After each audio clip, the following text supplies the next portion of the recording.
Lewis Hamilton has branded his Austrian Grand Prix performance as pretty shocking after finishing P4 in Spielberg. But he reserved special praise for Mercedes as teammate George Russell went on to win the dramatic race.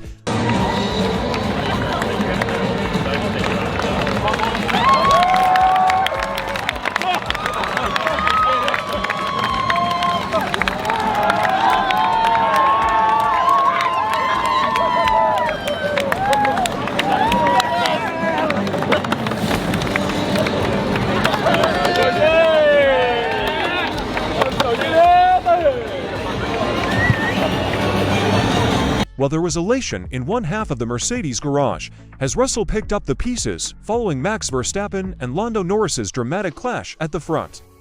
Game on once again. This time it's the outside line. Oh, they make contact. He's got a puncher. He's damaged his front wing. The leading contenders for the World Championship.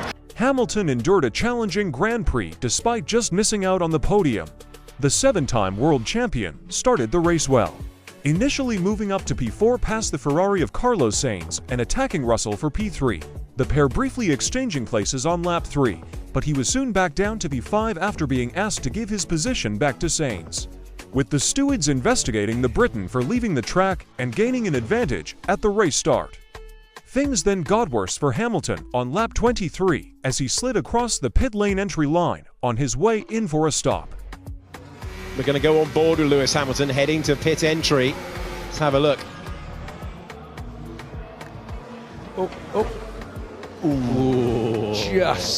Yeah, and then that doesn't count, does it? Because he's then. So this is the white line in question, and well, he has gone beyond it. A 5-second penalty ultimately coming his way as he apologized to his team over the radio for the error. "Lewis, there is everything to play, everything to play," exclaimed Mercedes team principal Toto Wolff over the radio following that penalty, as he attempted to rally his driver in the race. However, while Hamilton would finish in P4, he was left dejected with his own performance this weekend.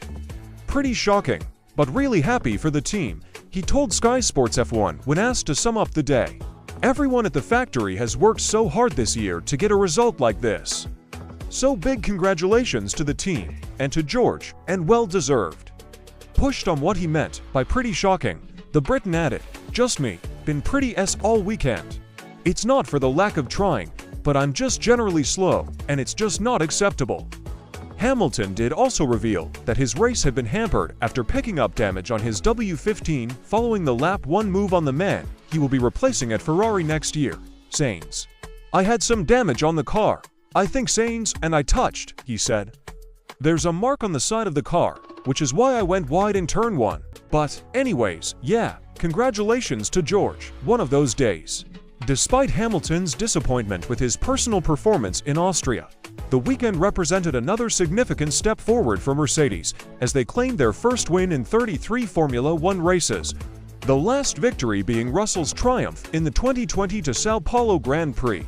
And with Silverstone next up, a home race for both Mercedes drivers, the team will want to continue their upward performance trajectory that has seen them score 3 podium finishes in a row, having had none to shout about in 2024 prior to that. F1's top 2 drivers fought for the lead, and the battle boiled over. How will it affect the on-track racing and off-track relationship between Max Verstappen and Lando Norris? This was vintage 2024 spec George Russell, the Briton doing a stellar job to run third in the Grand Prix, and that put him in the perfect position to seize his moment when Norris and Verstappen collided.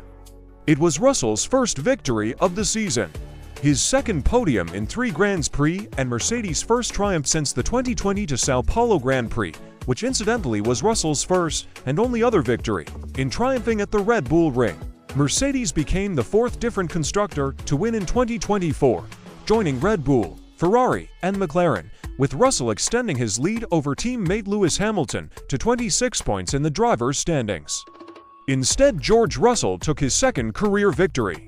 Followed by Oscar Piastri and Carlos Sainz, the Spaniard had started from P4, 3 places in front of Piastri on the grid, and was ahead for most of the race until lap 65 when the McLaren man took the position.